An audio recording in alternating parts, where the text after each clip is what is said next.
안녕하세요. 오랜만이에요.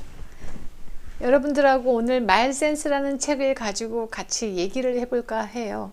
제가 이 책을 읽고 어떤 말 잘하는 그리고 대화하는 되게 센스 없게 말하는 사람에게 어떻게 대항해야 되나 뭐 그런 비슷한 얘기들을 많이 했었는데 이 책을 읽고 많이 깨달은 바가 되게 많아요. 한번 제가 이 책을 한꺼번에 막 15분 만에 나누려고 하니까 되게 어려워서 어떻게 할까 하다가 조금 나눠서 설명을 하려고 합니다. 제가 읽으면서 굉장히 좋았던 부분들을 줄쳤던 부분들을 좀 나눠서 몇 차례 나눠서 이 의미를 좀 같이 보려고 합니다. 여기 프롤로그에 보면요, 말센스가 말재주를 이긴다 이런 말이 처음에 나와. 이것도 굉장히 마음에 와 닿더라고요. 말센스를 가리키는 기술들이 되게 많고요. 그것들을 강의하는 것들도 되게 많아요. 어떻게 말해라, 뭐 아이 컨택을 해라, 그리고 말의 톤을 어떻게 해라, 제스처를 어떻게 써라, 이런 것들이 되게 많거든요. 그리고 교수들이 강의법을 강의할 때도 강의법의 연수에서도 그런 걸 가르치는 또 강사들이 있어요. 그래서 스킬을 배운다고 하죠. 그런 게 있는데 제가 이제 시간을 지내고 살아보면서 느끼는 게 뭐냐면 사람은 말만 잘한다고 되는 건 아닌 것 같다. 그런 생각은 들어요. 프롤로그의 말 센스가 말 재주를 이긴다. 그러니까 말 재주가 많은 것보다 센스가 중요하다 이런데, 그렇다면 과연 센스가 뭔가 그런 거죠. 그래서 여기서 이제 프롤로그 좀 계속해서 나오는 얘기가 뭐냐면 우리가 소통하기 위해서 말을 하잖아요. 근데 그때 가장 중요한 게 공감하는 거다. 다 아는 얘기예요, 사실은. 근데 공감을 그러면 어떻게 할 것인가? 이제 이런 게 이제 의문인 거죠. 그런데 공감은 과연 스킬로 되는 것인가? 그게 공감하는 표정을 짓고 제스처를 쓰고 그게 한다고 해서 그게 되는 것인가? 그런 생각을 하는데 그게 이제 진심이라는 거죠.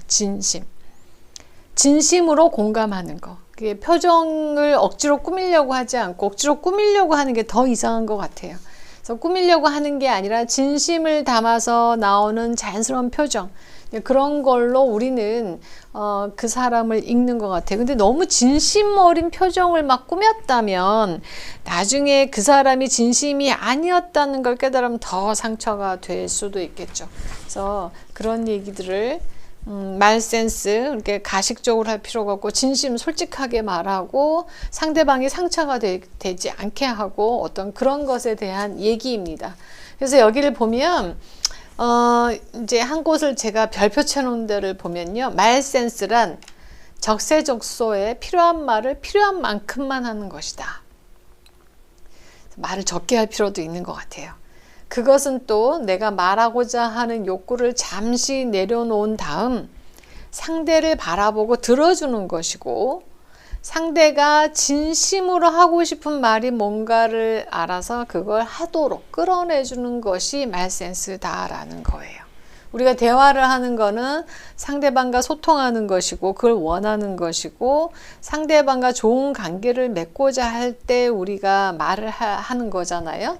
그렇다고 따지면 내 말을 막 해도 어차피 설득이 안 되고 상대방의 감정을 상하기만 한다면 오히려 그냥 내려놓고 들어주고 그게 좋을 수도 있겠다. 네, 그런 생각은 듭니다. 이게 자꾸 꺼져서 카메라가 아니고 아이패드라서 이렇게 자꾸 꺼지는 것 같아요. 챕터가요 굉장히 많아요. 16장까지 있거든요. 말센스 16까지 있는데 주인공이 되고 싶은 욕구를 참아내라. 이 부분 되게 좋은 것 같아요. 주인공이 되고 싶은 욕구를 참아낸다. 우리가 말을 할 때는 내가 주인공이 되고 싶은 욕구가 모두 다 있는 것 같아요. 너도 나도 다 자기가 주인공이 되고 싶은 거죠. 그래서 상대방의 말을 듣지 않아요. 내 말할 기회만을 포착하기 위해서 저기 아이패드라서 저게 뜨죠. 자기가 말할 기회를 포착하기 위해서 기다렸다는 듯이 기다렸다가 착 치고 들어가서 말을 하죠. 저도 그럴 때가 있는 것 같아요. 교수다 보니까 학생들 가르칠 때도 그렇고 학생들한테 내가 전해주고 싶은 메시지가 있단 말이에요. 그러면은 그 학생의 말을 듣기보다는 내가 이 말을 해야 되는데 어느 지점에서 치고 들어갈까 이런 생각을 하면서 듣는 때가 있어요. 한번 돌아봐야 될 것 같아요.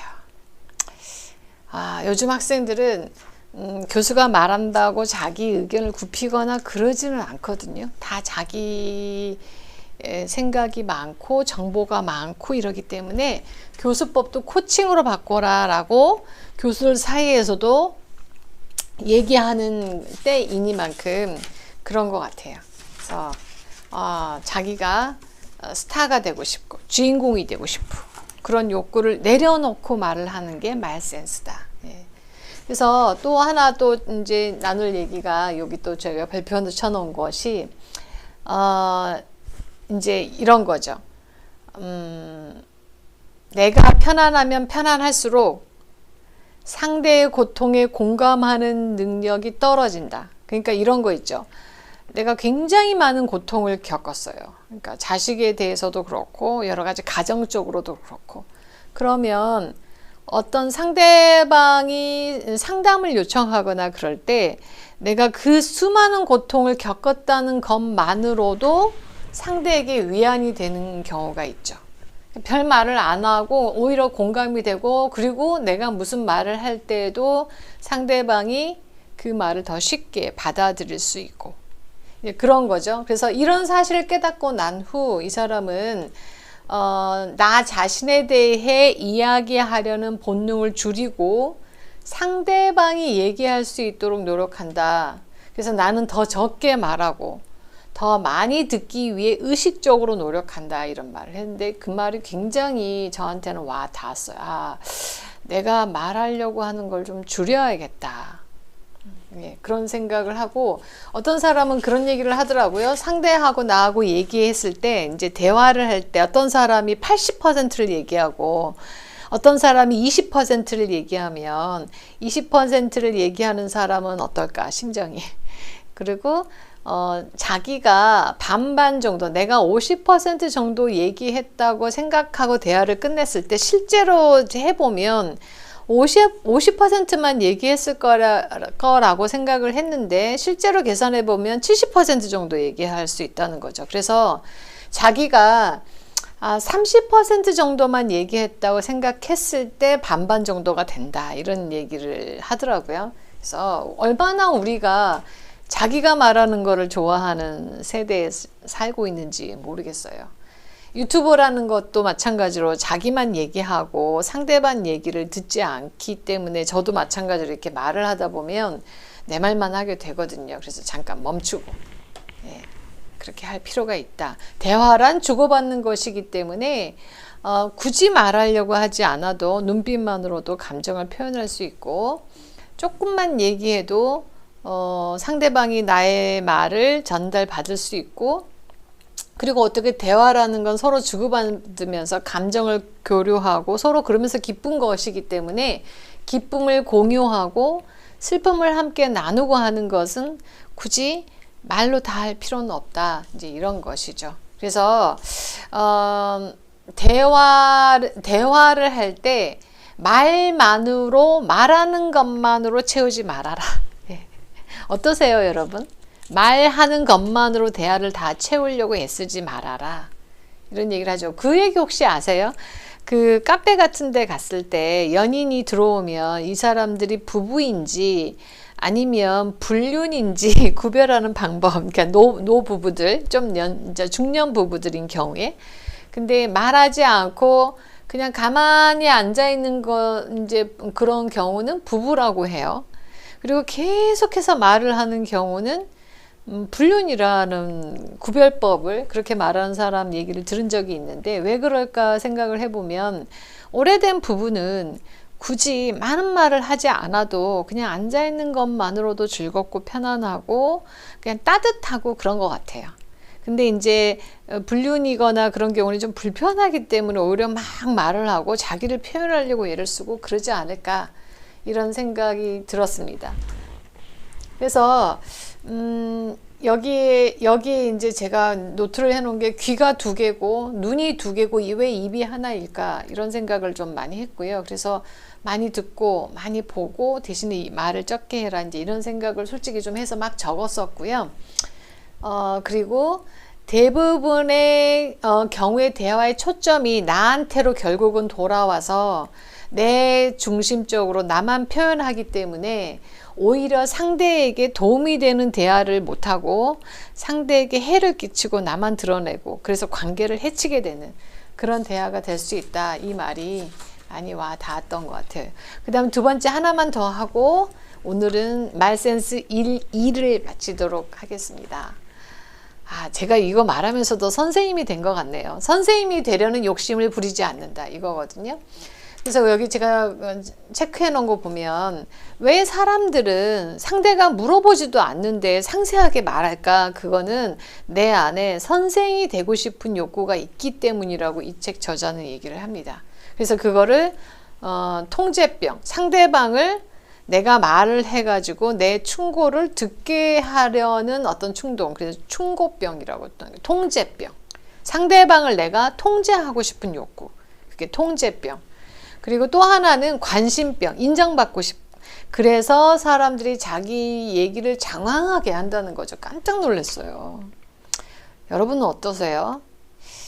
간단하게 얘기할 수 있는, 짧고 간단하게 얘기할 수 있는 것들을 막 길고 장황하게 막 어떤 다른 예제를 포함해서 하는 경우가 있죠. 저 같은 경우는 특히 가르치는 일을 하다 보니까 좀 더 정확하게 얘기하려고 하고 상대가 못 알아듣는 것 같으면 다시 설명하고 그런 경향이 좀 있어요. 근데 이제 그걸 좀 적당하게 해야겠다 그 생각은 들어요. 이 책 보면서.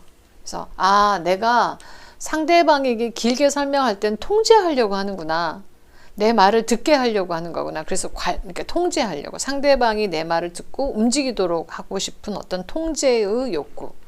그리고 관심받고 싶고 인정받고 싶은 인정의 욕구. 이게 있구나. 그러면서 내가 조심할 부분하고 제가 이렇게 막 써놨어요. 그래서 통제 본능이라는 게 상사이거나 부모이거나 뭐 선생님이거나 이런 경우에 통제하고 싶은 욕구가 좀 강하다고 해요. 저도 아이가 셋인데 그런 경향이 좀 많이 있어요.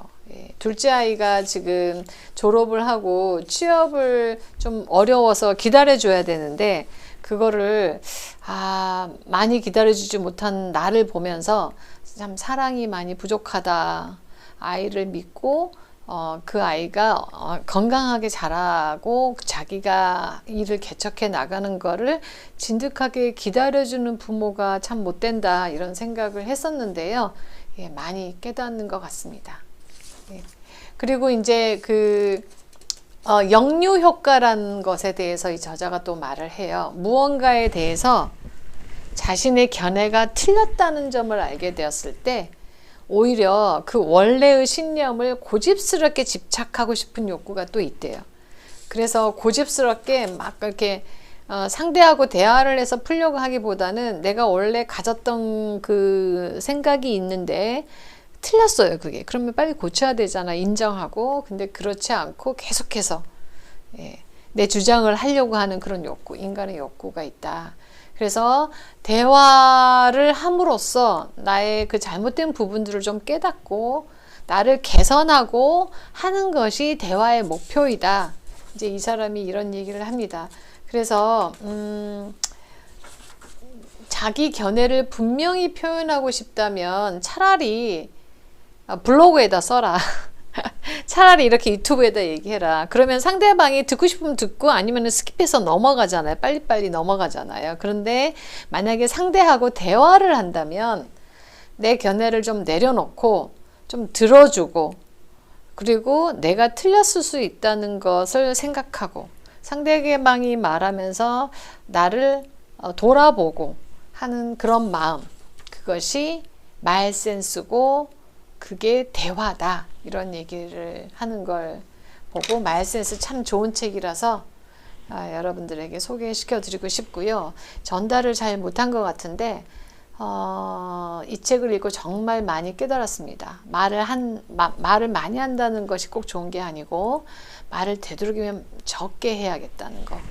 그리고 상대방의 말을 많이 들어주고 공감하는 능력을 많이 키워야겠다. 나이가 들수록 더 그런 생각을 했습니다. 나이가 들면 상대방의 말을 점점 더 안 듣는 것 같아요. 그래서 여러분들도 이 책 한번 보시고요. 오랜만에 이제 해서 좀 정신이 없고 어지럽고 그랬는데 좋은 책이니까 같이 나누고 다음번에도 또 같이 제가 좀 정리를 더 해서 나눌 수 있는 기회를 갖도록 하겠습니다. 말 센스 적게 얘기하고 상대방을 많이 듣고 그래서 유쾌한 대화를 더욱더 많이 하는 여러분과 제가 되기를 바랍니다. 감사합니다.